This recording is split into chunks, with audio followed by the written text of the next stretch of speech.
untuk alasan argumentatifnya. Yang kedua, kita akan bicara tentang cara penunaiannya. Dan yang ketiga, kita akan bahas hikmah atau esensi manfaat di balik ibadah yang kita kerjakan itu.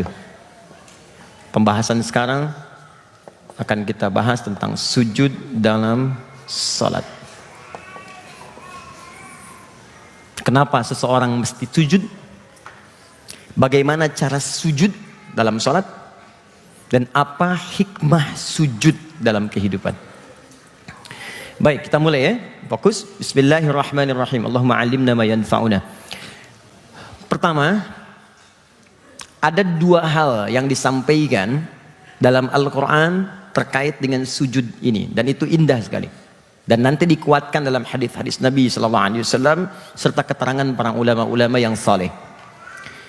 Pertama, tersebut di Quran surah ke-48 ayat 29. Dalil pertama, Quran surah ke-48 Al-Fatah ayat 29. Bahwa sujud itu di antara posisi sholat atau gerakan sholat, amalan sholat yang berpeluang cepat mengabulkan doa dalam sisi yang sangat istimewa.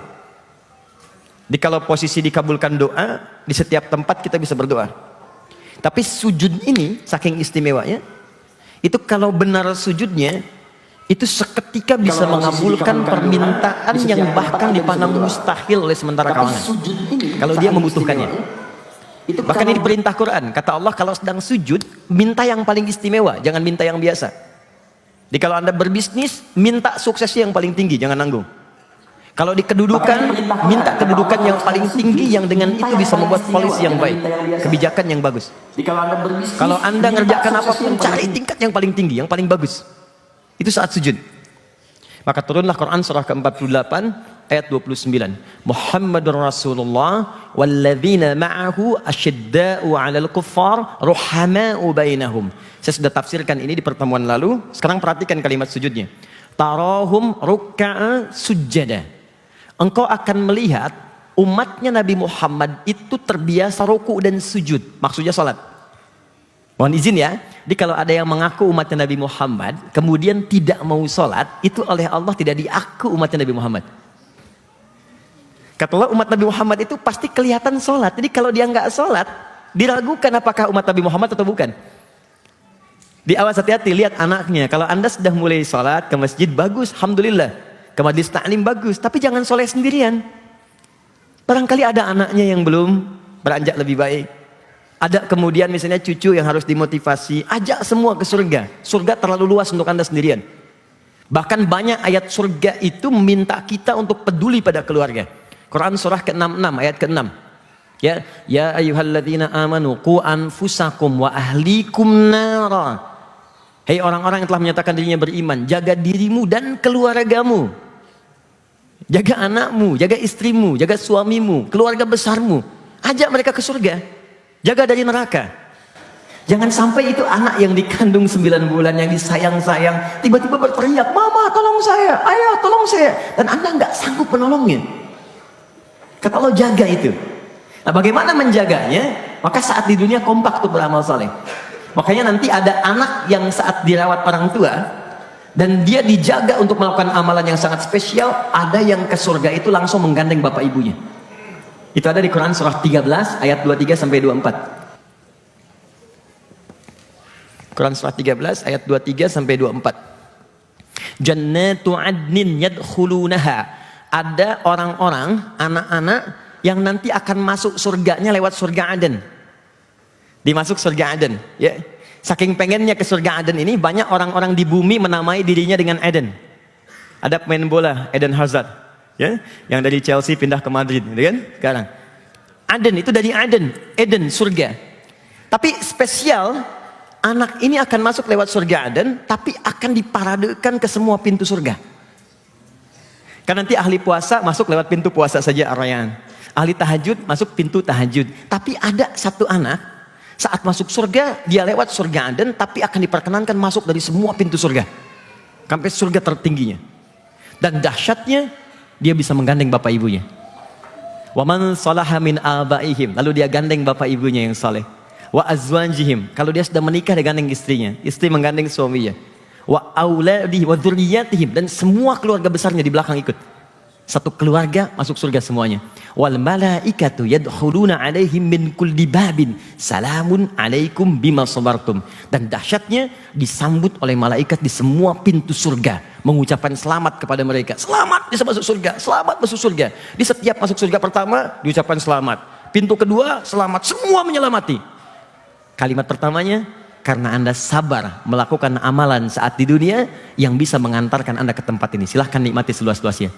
Dialah anak ahli Quran. Ahli Quran. Mulai dari sekarang.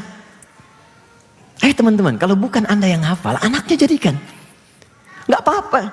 Usaha aja. Perkara Allah kasih 30 juz, 20 juz, 10 juz, 1 juz, gak ada masalah.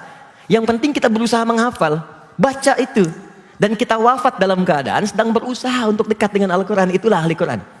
Ahli Quran itu bukan orang yang hafal 30 juz. Ingat, semua ulama sepakat, ahli Quran itu orang yang mencintai Quran dan beramal dengan Qurannya. Walaupun dia belum sampai 30 juznya. Tapi poinnya adalah, ada amalan tertentu yang bisa mengangkat derajat di sisi Allah. Nah, sujud itu diantara amalan yang cepat mengangkat derajat kita, sekaligus mengabulkan doa seketika. Kata Allah, yabtaghuna fadlan minallahi wa ridwana. Saat sujud itu usahakan banyak doa, minta yang paling bagus, yang paling istimewa, jangan yang biasa-biasa. Jadi kalau berdoa saat sujud, mintakan yang paling dahsyat, yang paling istimewa, jangan yang biasa. Kalau untuk akhirat, minta surga yang paling tinggi. Untuk dunia, minta kemuliaan yang paling dahsyat, yang paling baik. Sujud. Tapi pertanyaannya, apakah semua orang sujud bisa memungkinkan doanya terkabul? Belum tentu kalau dia tidak tahu caranya. Karena itu sekarang kita belajar bagaimana caranya bersujud, kemudian memohon kepada Allah, dan seketika apa yang kita mohonkan kalau kita butuhkan dikabulkan oleh Allah Subhanahu wa taala. Jadi pertama, hikmah sujud itu kemuliaannya, esensinya bisa mempercepat terkabulnya doa. Atau ini?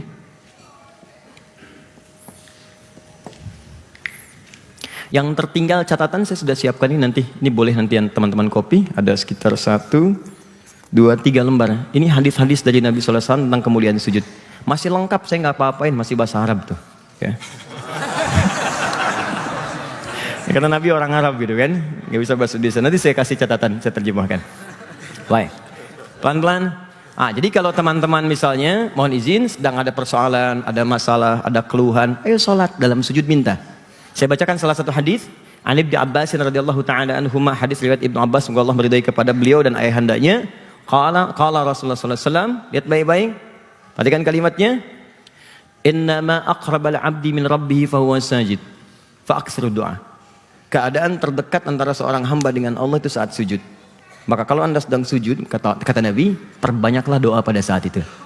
Karena itu sering kita melihat dan mendengar dalam catatan sejarah bahwa Nabi itu kalau sujud, khususnya sujud yang terakhir, itu pasti lama sujudnya. Salah satunya memohon banyak kemuliaan untuk umatnya. Ya Allah, sayangi umatku, ringankan bebannya. Ya Allah, jadikan mereka orang-orang yang baik, jauhkan dari neraka. Itu Nabi. Sampai sebelum kemudian salam dalam salatnya. Ini bagian pertama. 2, rahasia sujud mampu mengangkat kemuliaan seorang hamba di hadapan Allah Subhanahu wa taala. Jadi kalau Anda ingin dianggap mulia oleh Allah, ingin diangkat derajatnya, dimuliakan langsung oleh Allah, itu adalah orang-orang yang sering banyak atau memperbanyak sujud dalam hidupnya. Mulia di hadapan Allah.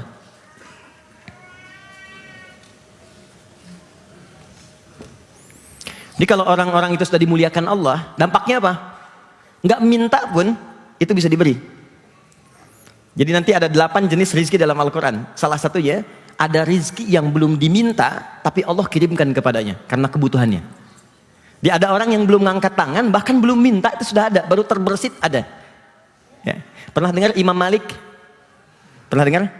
Imam Asy-Syafi'i, pernah dengar? Ya, Imam Malik dengan Imam Asy-Syafi'i, ini kisah nyata. Keduanya pernah berdiskusi tentang rizki dalam Al-Quran. Kata Imam Asy-Syafi'i, rizki itu nggak akan diraih kecuali kalau kita berusaha dulu, baru dapat. Kata Imam Malik, ada rizki yang tidak harus berusaha ikhtiar manusia. Ada ikhtiar spiritual yang kita kerjakan, Allah turunkan.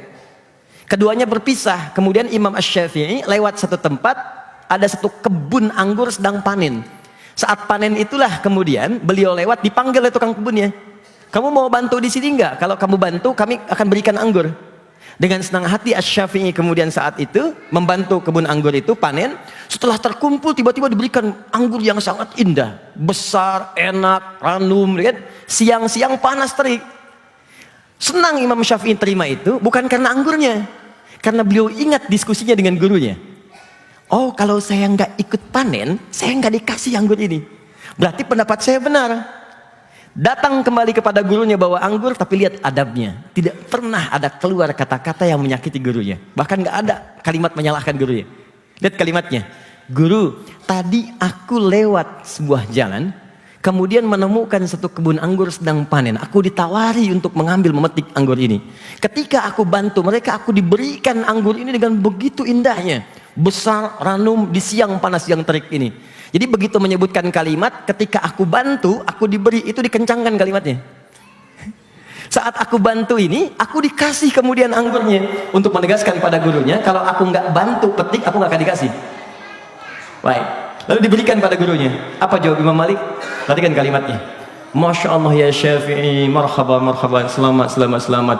Aku ini tadi barusan mau mengajar. Di siang panas terik begini, saat aku keluar aku terpikir, ya Allah, kalau ada anggur sekarang besar, ranum, enak sekali. Rupanya kamu datang bawa anggur. Jadi muridnya berusaha datang bawa sesuatu, Imam Malik terpikir datang kemudian anggur itu. Dan keduanya kemudian menjadi guru dan murid sekaligus sahabat yang saling menyatukan di situ.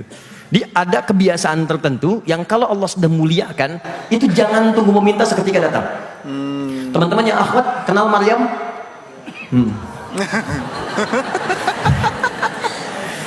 Imannya kuat sekali kenal Maryam. Oke, Quran surah ketiga ayat 37, paling kiri sebelah bawah. Oke, saya tanya begini. Maryam itu nabi bukan? Bukan. Rasul bukan? Bukan. Maryam, Bunda Maria, di teman-teman kita yang Kristen, Nasrani. Bunda Maria, Maryam. Maryam itu sejak dalam kandungan ibunya, itu sudah dinazarkan kepada Allah supaya jadi seorang perempuan yang khusus rajin ibadah saja, berkhidmat pada kepentingan ibadah, rajin sholat, sujud. Sholat sudah ada ya, sholat itu sudah ada bahkan sebelum syariat Nabi Muhammad, cuman kita lebih sempurna sekarang dengan ruku dan sujudnya. Dulu sudah ada. Nabi Musa itu sholat, ada di Quran surah ke-20 ayat ke-14, wa aqimis sholata lidzikri. Nabi Zakaria sholat, Quran surah ketiga ayat 38 sampai 39.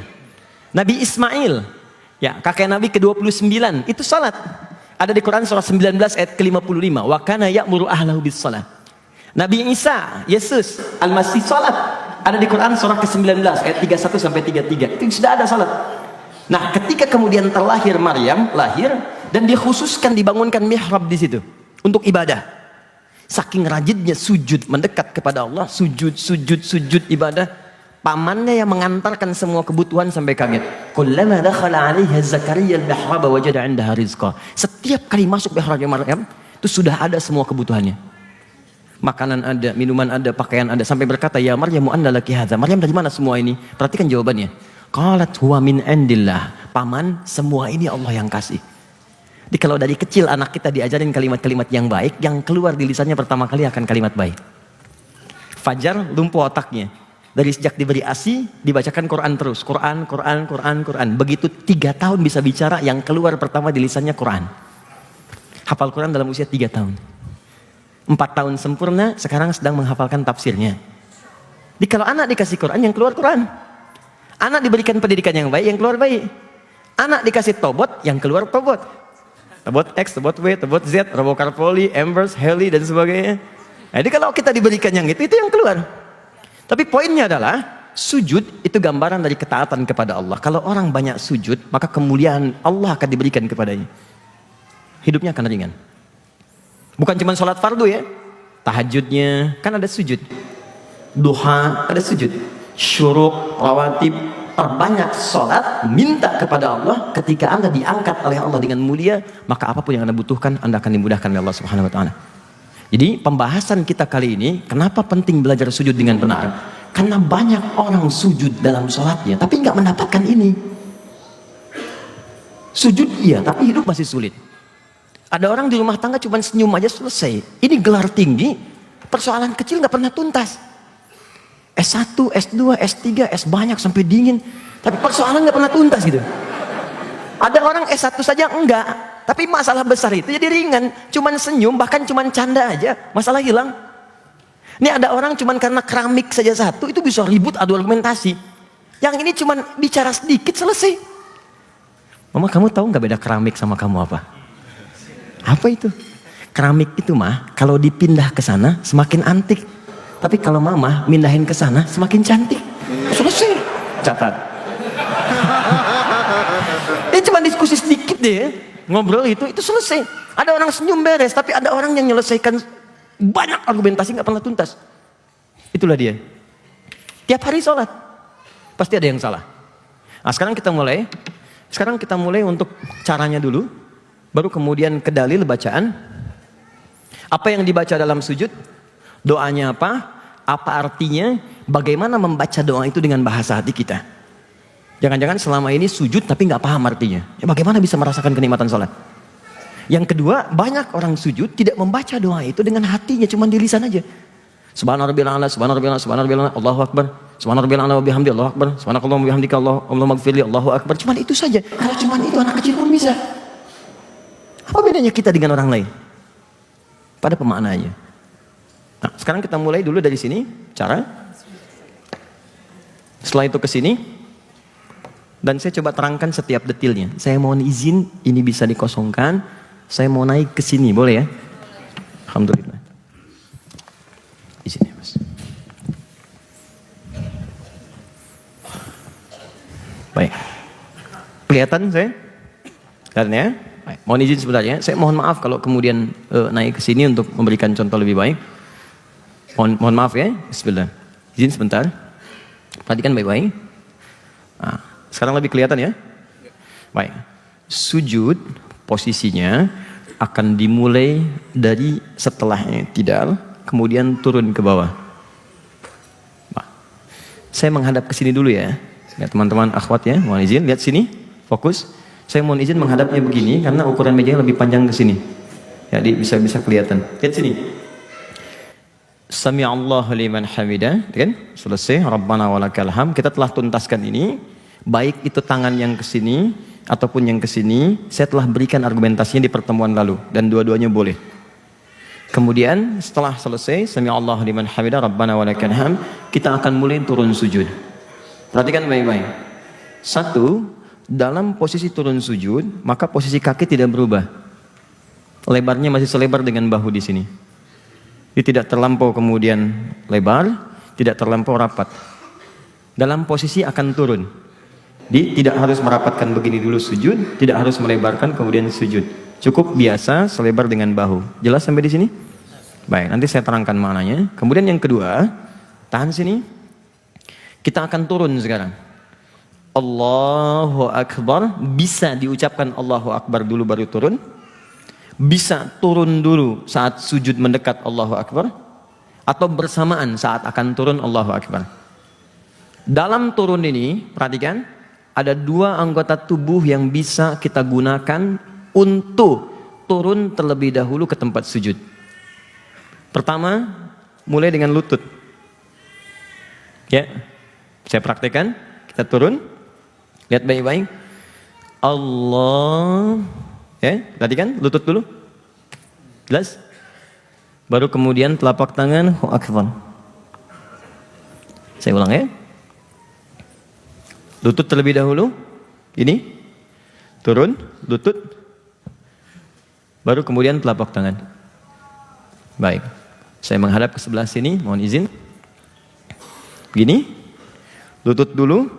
Tidak ada perbedaan laki-laki dengan perempuan, semua sama. Lutut dulu, gini.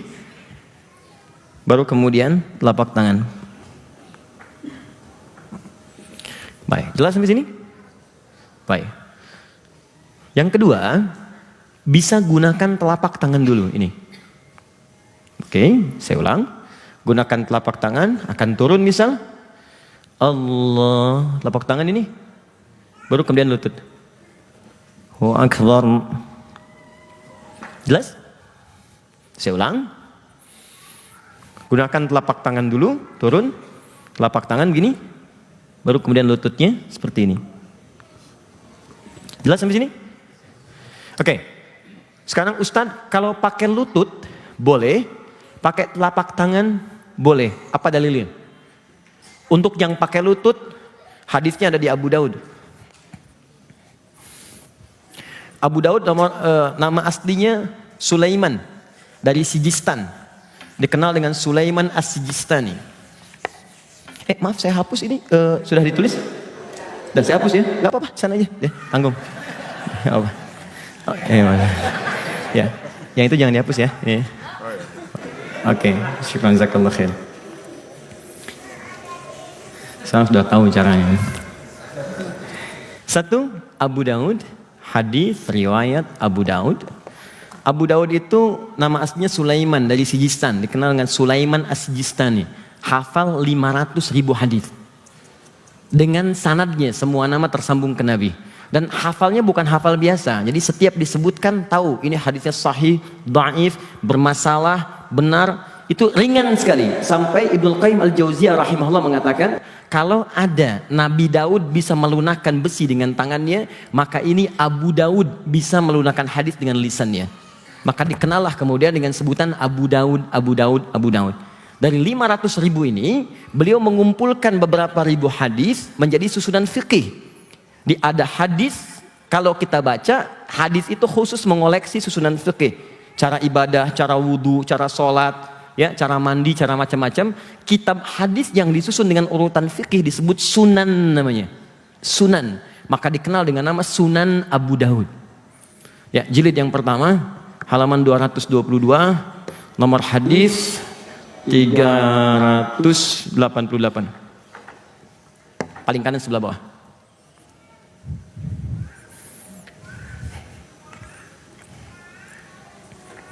Yang meriwayatkannya namanya Wa'il bin Hujur bin Rabi'ah. Asal Wa'il dari Hadramaut, Yaman, anak keturunan dari Raja Yaman. Kemudian masuk Islam, datang kepada Nabi, kemudian menyatakan keislamannya, diterima oleh Nabi, dan diangkat Wa'il menjadi murid Nabi sampai belajar kepada Nabi. Dan meriwayatkanlah hadis ini. Ya. 838, maaf, 838, bukan 388, 838. Paling kanan sebelah bawah. Perhatikan hadisnya.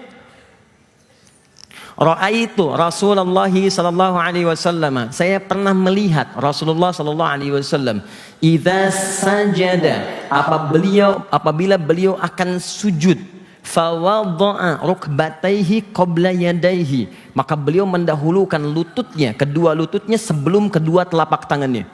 Di begitu beliau akan sujud, yang didahulukan dua lutut dulu, baru kemudian telapak tangan. Jelas? Oke, jadi kalau nanti ada yang bertanya, kenapa Anda sujud pakai lutut duluan? Maka Anda katakan, hadisnya dari Wa'il di Abu Daud nomor hadis 838. Paham? Baik, yang menggunakan telapak tangan itu cuma beda dua nomor. Nomor hadis 840 sampai 841 di kitab yang sama. Periwayatnya sahabat Abu Hurairah. Nama aslinya Abdurrahman.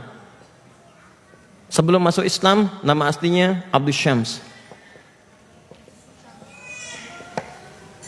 Masuk Islam tahun ke-7 Hijrah. 3 tahun sebelum Nabi wafat. Penting saya tuliskan kalimat ini. 3 tahun sebelum Nabi wafat. Nomor hadis 840 sampai 841, paling kiri sebelah atas di kitabnya. Fokus ini. Kata sahabat Abu Hurairah radhiyallahu taala anhu, "Ra'aitu Rasulullah sallallahu alaihi wasallam." Saya pernah melihat Rasulullah sallallahu alaihi wasallam idza sajada, apabila beliau akan sujud, wada'a yadayhi qabla rukbatayhi, beliau meletakkan kedua telapak tangannya sebelum kedua lututnya. Bahkan pernah mengatakan, idza sajadta fala tasjud kama yabrukul ba'ir, falyadha' yadayka qabla rukbatayk. Kalau kamu pengen sujud, jangan sujud seperti duduknya unta. Dahulukan telapak tanganmu sebelum kedua lututmu. Jadi kalau yang menggunakan lutut, menggunakan dalil yang ini, menggunakan telapak tangan, menggunakan dalil yang ini.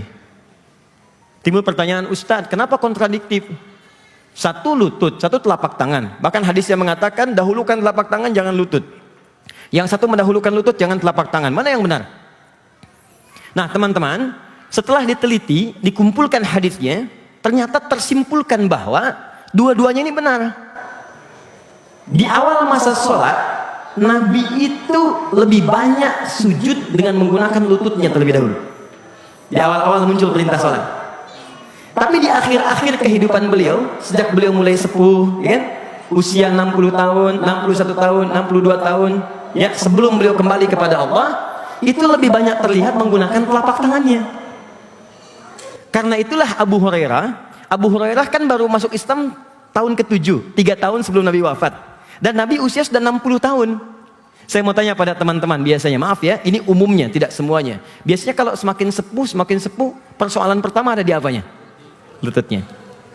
Oke? Baik, maka karena Nabi punya masalah dengan lutut, saat itulah ketika sujud beliau gunakan telapak tangan. Maka wajarlah kemudian Abu Hurairah meriwayatkan hadis dengan telapak tangan. Sedangkan Wa'il itu masuk Islam lebih duluan dibanding Abu Hurairah. Dan Nabi di masa awalnya lebih banyak menggunakan lututnya. Akhirnya disimpulkan oleh ulama fikih, jangan lihat sepuh dan tidaknya. Toh barangkali ada yang muda pun terkena cedera di lutut, dia bisa menggunakan telapak tangannya. Jadi jangan disimpulkan kalau ada orang misalnya, mohon maaf ya, sujud menggunakan telapak tangannya, lantas Anda katakan, oh sepuh. Mas Ari sujud, Allahu Akbar, telapak tangan dulu, udah tua. Bukan. Mungkin itu nyaman bagi dia, jadi bebas, silahkan. Mau pakai telapak tangan boleh, sujud boleh. Jadi kedua-duanya benar, yang salah yang menggunakan kepala duluan. Oke, satu ini. Ya, pindah hadis sekarang. Tolong bantu satu orang, boleh naik sini. Mas, Eca deh, nggak terlalu tinggi. Ini mas. Mas Eca aja. Betul. Waduh. Gak apa-apa. Silakan. Ya. Silakan. Gak sopan. Gak apa-apa. Silakan. Ayo. Bismillah. Ampuni dosanya ya Allah. Fokus, lihat sini, pelan-pelan.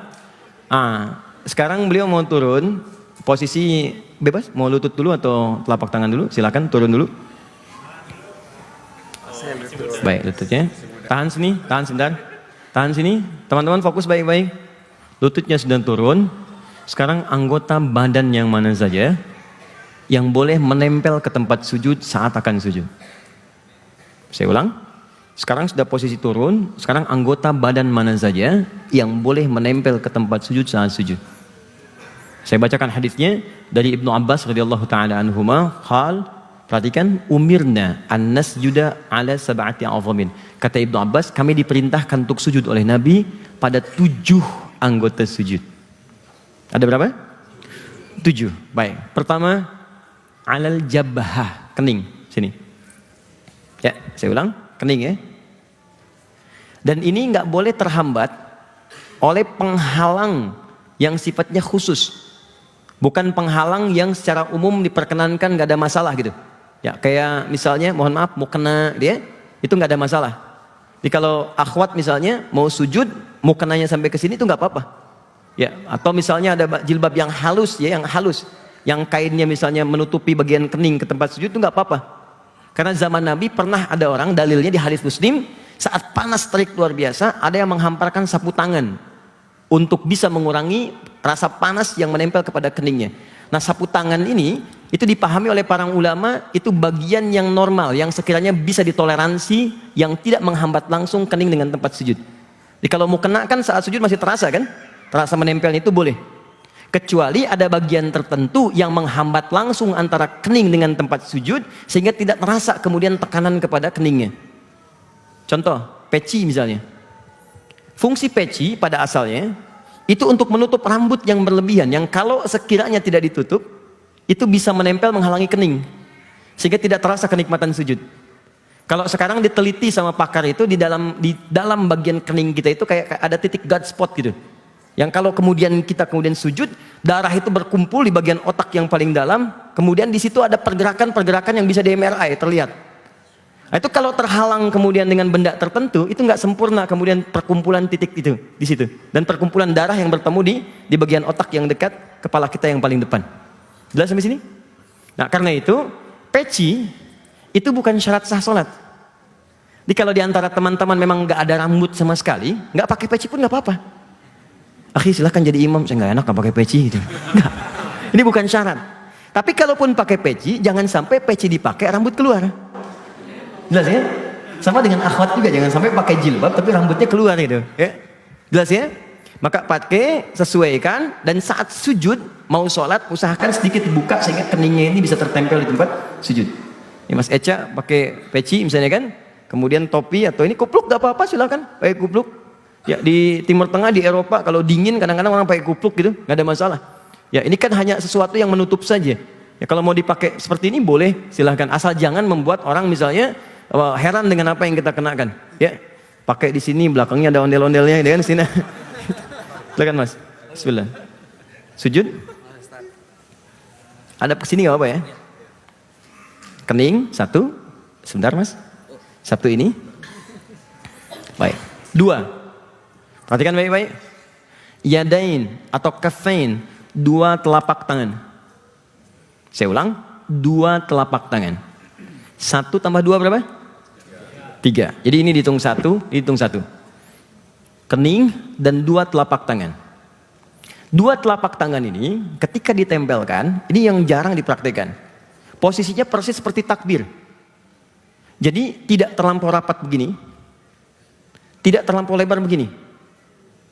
Mengurai saja seperti ini, biasa. Dia tidak rapat begini, tidak lebar begini, mengurai biasa. Dan posisi lebar di sini itu selebar saat takbir. Jadi tidak terlampau lebar begini, tidak terlampau rapat ke sini. Ya, bahkan mohon maaf dalam posisi sujud ini itu yang takbir kemudian yang biasanya rapat seperti ini, itu dalam sujud dihindari. Kalau bisa kata Nabi itu dilebarkan begini, bukan dirapatkan. Nabi pernah melarang seseorang saat sujud itu tangannya dirapatkan begini. Kata Nabi perbaiki, hentikan.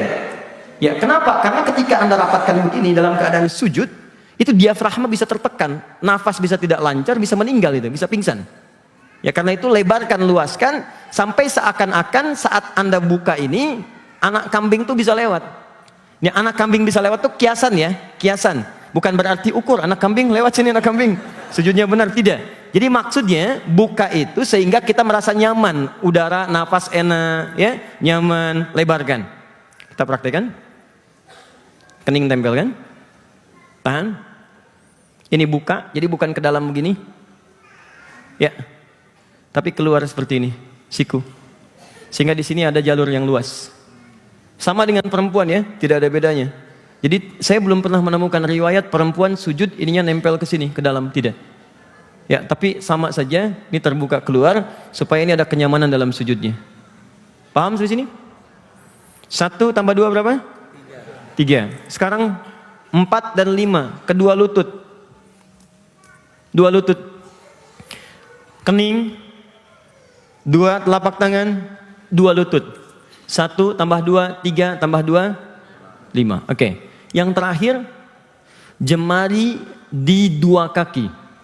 Jemari di 2 kaki. Di kaki ada 2, dihitung kakinya. Jemarinya kemudian sampai nempel. Jemari di 2 kaki. Perhatikan baik-baik teman-teman. 1 tambah 2, 3 tambah 2 lutut, 5 tambah 2 kaki. Jemari di 2 kaki tambah 2. Berapa? 7. Fokus baik-baik. 7. 1 kening, 2, 3 ini, 4, 5 lutut, 6, 7 bagian belakang. Nanti ada tambahan 1, tapi ini sifatnya fleksibel, bisa dikerjakan, silahkan. Tak mampu jangan dilakukan. Tambahkan 2 kakinya, bagian belakang, ujung jemari. Nah, di sini yang jarang kemudian, mohon maaf, sebagian ya belum menyesuaikan. Fokus baik-baik, lihat sini. Pernah melihat yang seperti ini? Ya sekarang kan. Nah, ada yang begini? Ada ya? Baik. Ada yang begini? Nah, perhatikan baik-baik. Ternyata saat sujud itu, kaki bagian belakang itu bukan terbuka begini, tapi tertutup seperti ini. Ya, dan nggak pakai O. Oh. Oke. Mohon izin Mas Eja, bangun dulu, menghadap ke sana Mas Eja, supaya kelihatan dari sini. Fokus baik-baik. Lihat sini. Kening sudah, telapak tangan sudah, lutut sudah, kemudian kaki. Ini menempel seperti ini. Dan jemarinya ditekuk. Ya, bukan kemudian diluruskan begini, tapi ditekuk sini. Seperti ini. Dia tidak dibuka, nutupnya tidak begini, tapi seperti ini. Jelas? Kemudian ini sujud. Nah, sekarang lihat baik-baik. Ketika Nabi menyebutkan jabhah, telunjuk Nabi itu menunjuk ke hidung. Kata Nabi, alal jabhah. Yang disebut kening, tapi menunjuk ke hidung. Ya, maka sebagian ulama memahami dari sini, kalau Anda ingin sempurna kening itu menempel dengan baik, maka ukurannya hidung. Kalau hidung itu bisa menempel kemudian ke tempat sujud, bukan ditekan tapi menempel ke tempat sujud, sepanjang tempat sujudnya bersih, maka itu akan mendukung kepada kening sempurna, dan bagian ke bahu ke belakang pun sampai ke belakang itu sifatnya sempurna sujudnya. Tapi kalau hidungnya kemudian diangkat, tidak sempat menempel atau dijauhkan, maka ini pasti naik. Angkat keningnya Mas, jauhkan hidungnya. Tuh, ini naik. Tempelkan hidungnya, turun. Jelas? Makanya ukuran hidung dengan kening pasti seimbang. Nggak ada Pinocchio kemudian dalam kasus ini, tidak. Ya, pasti ukurannya pasti seimbang. Antara hidung semancung-mancung apapun, kalau dipakai sujud pasti sempurna. Jelas sampai sini? Pakai. Sekarang lihat baik-baik, fokus. Kita hitung satu-satu. Pertama apa? Ini. Kedua apa? Baik. Dua telapak tangan. Selanjutnya apa? Lutut. Selanjutnya apa? Jemari di dua kaki. Ukurannya satu lagi tambah apa? Hidung. Perhatikan baik-baik. Kalau sujudnya benar, pertama kali pasti akan merasa pusing. Menyesuaikan dulu, enak gitu. Jadi begitu Anda turun, pusing nggak? Pusing. Ya.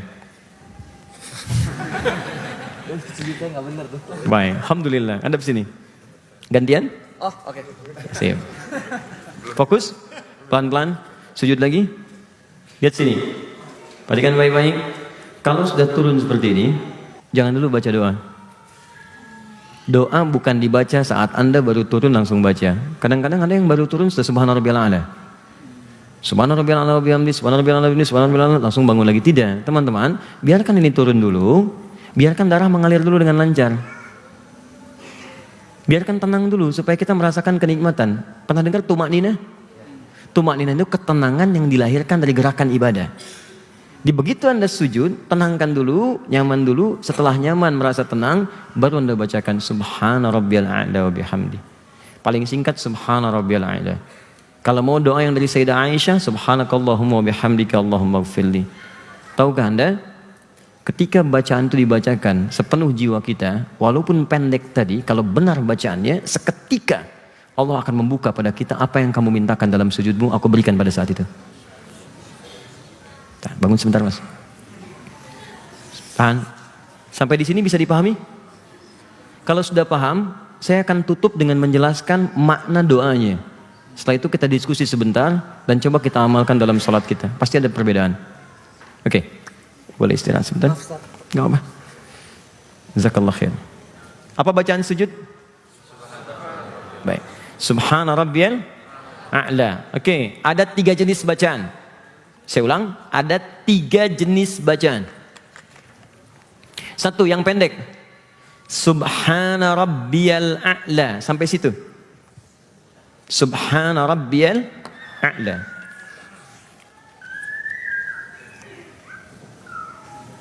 Subhana rabbiyal a'la. Ini satu. Yang kedua, ini ditambah wa bihamdi, boleh. Pernah dengar Subhana rabbiyal a'la wa bihamdi? Pernah dengar? Oke. 3. Dari Sayyidah Aisyah, Subhanakallahumma wa bihamdika Allahumma firli. Ini ada tambahan lagi setelah ini, Allahumma gfirli. Ya. Sekarang perhatikan baik-baik. Banyak orang membaca ini berulang-ulang, tapi sayang tidak dibacakan seperti yang Nabi inginkan. Sehingga peluang terkabulnya doa setelah itu tidak datang secara sempurna. Teman-teman, doa ini baru doa pembuka. Belum ke permintaannya. Dan saya sangat sayangkan sekali, ada orang yang cuma baca sampai sini langsung bangun. Subhana rabbiyal a'la wa bihamdi, bangun. Rabbighfirli warhamni wajburni warfa'ni, dan seterusnya. Sayang. Kan Allah tawarkan tadi di Quran surah 48 yang kita tulis, ayat 29. Kata Allah, kalau sedang Anda sujud, minta sebanyak-banyaknya. Nah, cara membuka permintaan itu, ilustrasinya begini. Itu di pintu itu, di balik pintu itu ada segala yang kita inginkan. Kita tinggal minta. Cuman nggak mungkin masuk ke situ kalau nggak kita buka dulu pintunya. Untuk membuka pintu itu, ini doanya. Subhana rabbiyal a'la, kita buka. Setelah dibuka, jangan cuma diliatin, tapi minta apa yang diinginkan di balik pintu itu. Nah sayangnya, ada yang sudah buka pintu, malah ditinggalkan pintunya. Jelas ya? Dia bacakan kemudian kalimat ini, tapi dia nggak mintakan doanya. Nah sekarang bagaimana cara membacakan doa ini supaya pintu-pintu kebaikan tadi dibukakan oleh Allah Subhanahu Wa Taala? Sekarang yuk kita lihat pelan-pelan. Satu, kita analisis kalimatnya. Subhana Rabbi al-A'la. Satu. Dua, wa bihamdi. Tiga, Allahumma ghfirli. Dua, tiga. Kalau Anda bisa bacakan ketiga-tiganya, ini lebih bagus. Satu, kata subhan tidak disebutkan dalam Al-Quran termasuk hadis kecuali menunjuk pada satu keadaan yang tidak sesuai dengan sifat atau keagungan Allah. Misal, ada orang berkata, Tuhan punya anak ya. Lalu dijawab oleh Allah, subhanallah, itu nggak benar. Karena nggak sesuai dengan sifat Tuhan. Jelas? Quran surah kedua ayat 116. Wa qalu takhadzallahu walada. Mereka berkata Tuhan punya anak. Subhana, itu nggak benar. Dulu Abu Jahal, Abu Lahab itu pernah menyoal Nabi. Kata mereka, Muhammad Tuhanmu gila. Masa bisa memperjalankan hambanya dari Masjidil Haram ke Masjidil Aqsa cuma semalam dan balik lagi. Waktu itu belum ada teknologi. Mustahil katanya. Maka turun Quran surah 17 ayat pertama. Subhanalladzi asra. Yang kalian tuduhkan gak benar. Tuhan bisa melakukan apapun di luar batas kuasa kita. Subhan. Nah sekarang, kalimat subhanallah, kalimat subhan, kalau dibacakan oleh kita, itu artinya menunjuk semua aktivitas kita yang kadang-kadang bertentangan dengan keinginan Allah. Coba kalau sedang sibuk, jeda syuting, padahal ada waktu untuk sholat, tiba waktu sholat, didahulukan dulu sholatnya atau diabaikan sholatnya? Sebab kalau kerja, sedang kerja depan komputer, ada proyek, tiba-tiba ada panggilan Allahu Akbar, Allahu Akbar, sebetulnya kita bisa tunda dulu itu, kemudian sholat. Tapi ada di antara sebagian kita, atau bahkan teman-teman muslim, lebih mendahulukan pekerjaan dunia dibandingkan dengan panggilan Tuhan. Makanya ketika Anda mengucapkan kalimat subhanallah, coba ingat-ingat apa sih perintah-perintah Allah, keinginan-keinginan Allah yang kadang-kadang kita abaikan pada saat itu. Manusia ini aneh. Kalau nuntut kepada Allah itu kencang. Ya Allah saya pengen ini, pengen itu, ya Allah kabulkan. Tapi ketika Allah minta, itu jarang cepat direspon. Coba lihat Quran surah kedua, ayat 152. Paling kanan sebelah bawah. Quran surah 2, ayat 152. Lihat nih ya. Ini kaidah nih, kaidah dasar. Fadhkuruni adzkurkum. Kata Allah, sebut nama saya, cepat respon seruan saya, maka aku pun akan cepat meresponmu. Jadi secepat apa Anda merespon seruan Allah, secepat itu pula Allah merespon seruan kita. Yang lebih dahsyat lagi, rumus doa cepat dikabulkan. Buka Quran surah kedua ayat 186. Quran surah 2 ayat 186. Paling kiri sebelah bawah di mushaf. Wa idza sa'alaka 'ibadi 'anni fa inni qarib ujibu da'watad da'i idza da'an. Kata Allah, kalau hambaku ingin mencari aku dan mau berdoa minta kepadaku, aku akan seketika mengabulkan. Syaratnya falyastajibuli, dia pun cepat merespon setiap seruanku. Allahu Akbar, Allahu Akbar. Jam 4.43. Begitu azan berkumandang, Anda pun segera merespon seruan Allah. Cepat wudu, cepat ke masjid, cepat sholat, bentangkan sajadah. Maka ketika Allah panggil Anda respon, ketika Anda panggil Allah pun seketika Allah respon. Adzan subuh 4.43, Anda bangun dari jam 3.44 sebelum dipanggil. Anda merespon sebelum dipanggil, maka Allah pun akan merespon seruan Anda sebelum Anda memanggilnya. Ada orang yang belum berdoa, Allah mengabulkannya. Adzan subuh 4.45, Anda baru bangun 5.44. Dan Anda menuntut kepada Allah untuk mengabulkan doa Anda. Anda saja telat menjawab panggilan Allah dan Anda nuntut pengen cepat. Di mana keadilannya? Maka ketika Anda mengucapkan kalimat Subhana Rabbiyal A'la, katanya Allah yang maha tinggi. A'la itu kan tinggi, di atas semuanya. Kalau sudah a'la berarti di atas pekerjaan. Kalau sudah a'la berarti di atas mall. Sudah a'la di atas perniagaan. Di apa yang kita kerjakan, kalau Allah sudah minta, itu yang pertama kali kita ikuti. Kenyataannya kadang-kadang berbeda. Maka saat mengucapkan Subhana Rabbiyal A'la, paling singkatnya ingat dosa-dosa apa yang pernah kita kerjakan yang terkait langsung kita dengan Allah Subhanahu wa taala. Itu yang kadang menutup doa kita itu langsung terjawab oleh Allah. Boleh pinjam tadi? Mana tempat minumnya? Ini. Teman-teman coba lihat sini. Ini apa? Air ya? Baik, ini gelas. Dalamnya ada air bening. Sekarang ini terbuka. Kalau ini masih terbuka, dimasukkan apapun, peluangnya masih bisa. Masukkan gula, masukkan kopi, masukkan susu, masuk. Sekarang perhatikan. Saya tutup dengan begini. Saya tuangkan kopi bisa? Gula bisa? Tidak. Susu tidak. Kenapa? Karena ada penutupnya. Banyak doa tidak terkabul bukan karena Allah tidak mengabulkan. Karena yang berdoa menutup dirinya dengan Allah dengan tutupan seperti ini yang disebut dengan maksiat atau dosa. Jadi kalau ada seorang hamba banyak berdosa, berbuat maksiat, itu akan ada sekat dalam jiwanya yang menghambat hubungannya dengan Allah itu tidak terjalin dengan lancar. Jadi begitu dia meminta, Allah kabulkan, cuman mental lagi, balik. Itu hadisnya sahih. Tsumma dzakara rajulan, Nabi mengisahkan seorang lelaki yutilus safara, menempuh perjalanan panjang, asy'atha aghbara, dan dia kelelahan sampai banyak debu di wajahnya. Yamudu yadayhi ila sama, mengangkat tangannya ke langit begini.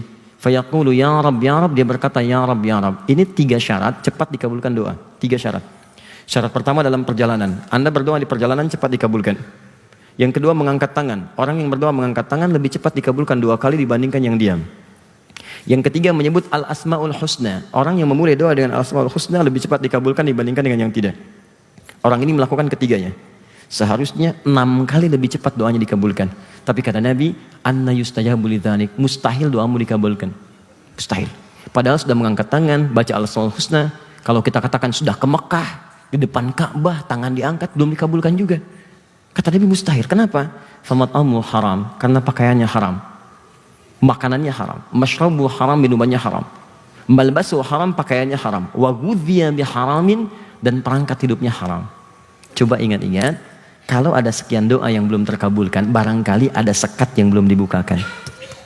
Maka dari itu, sujudlah taubat kepada Allah ketika mengucapkan Subhana Rabbiyal A'la, maka rasakan dengan bahasa hati sambil kita taubat kesalahan apa yang telah diperbuat selama ini dengan Allah.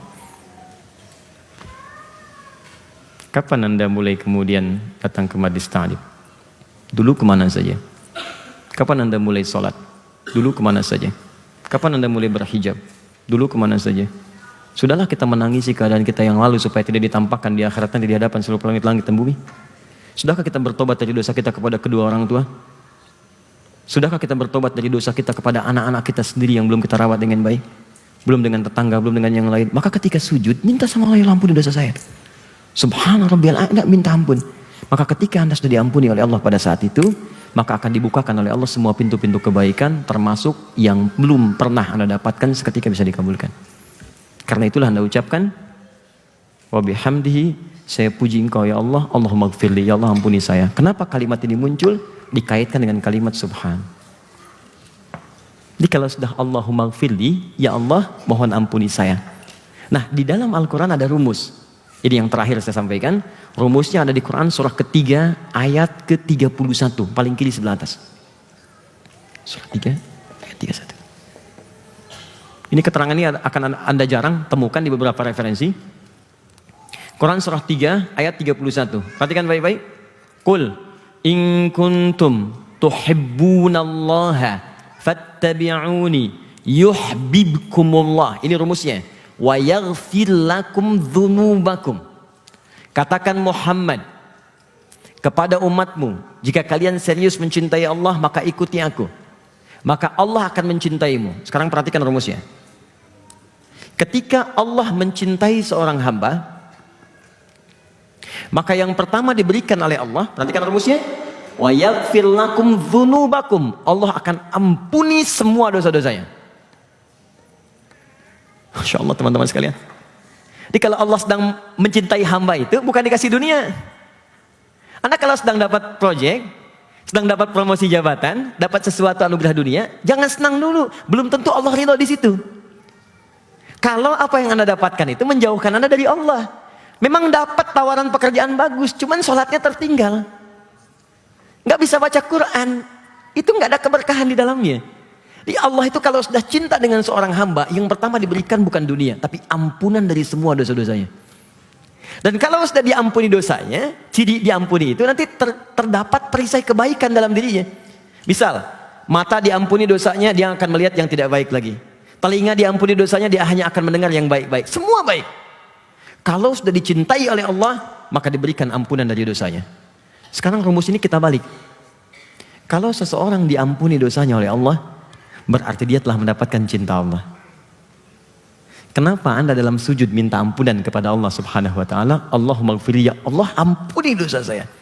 Ketika jatuh air mata Anda, datang ampunan Allah seketika Anda sedang dicintai oleh Allah Subhanahu wa taala. Dan kaidah cinta selalu mengatakan akan memberikan apapun pada yang dicintainya. Bukankah Anda mencintai anak Anda dan memberikan semua yang diinginkannya? Bukankah seorang istri yang mencintai suaminya akan membuatkan apa yang diinginkan suaminya? Dibuatkan masakan kesukaannya, diberikan hadiah yang disukainya. Cinta kan? Apa yang Allah tidak miliki? Karena itu kalau kita sujud dengan benar, mengucapkan Allahumma ighfirli, ya Allah ampuni dosa saya. Dan ingat, dosa pada Allah, dosa pada orang tua, dosa pada tetangga. Minta ampun betul-betul. Sampai keluar dari mata kita, itu seketika turun cinta Allah dan dibukakan apa yang Anda ingin mintakan kepada Allah saat itu. Seketika diberikan peluangnya. Makanya kata Nabi, kalau itu sudah ada terbuka dan terasa lapang di hati kita, karena beda nanti cara sujudnya. Orang yang sujudnya benar, itu akan ada ketenangan dalam jiwanya. Air mata keluar. Paling gampang saat sedang punya masalah deh. Sujud kan. Air mata keluar kan. Minta petunjuk, ya Allah berikan saya petunjuk. Ya Allah minta yang terbaik. Itu begitu keluar air mata kita, terasa ketenangan, disitulah Anda minta. Bahkan kalau perlu kata Nabi, minta yang banyak. Minta yang utama. Ya Allah sayangi suami saya, ya Allah. Ya Allah jadikan dia imam saya yang baik di dunia. Ya Allah jadikan dia pasangan saya yang mulia di akhirat. Ya Allah sayangi istri saya, ya Allah. Jaga dia tetap salihah. Ya Allah anak kami, ya Allah. Jadikan mereka penghafal Quran. Ya Allah orang tua kami, ya Allah. Yang telah wafat sinari kuburnya, ya Allah. Ya Allah berikan hidayah kepadanya, ya Allah. Minta. Minta. Sampai Anda merasakan kepuasan dalam meminta itu baru bangun. Saat bangun itulah Anda bacakan Rabbi gfirli warhamni wajburli warfa'ni dan seterusnya. Pertanyaan saya, dari sekian ribu kali Anda ruku dan sujud, berapa kali kita praktekkan ini? Kita hanya pernah mengenal kisah bahwa Nabi lama sujudnya. Kita hanya pernah mendengar cerita bahwa sujud terakhir itu Nabinya lama. Apa yang Nabi lakukan dalam sujud itu? Dan apa yang kita kerjakan untuk meneladani itu?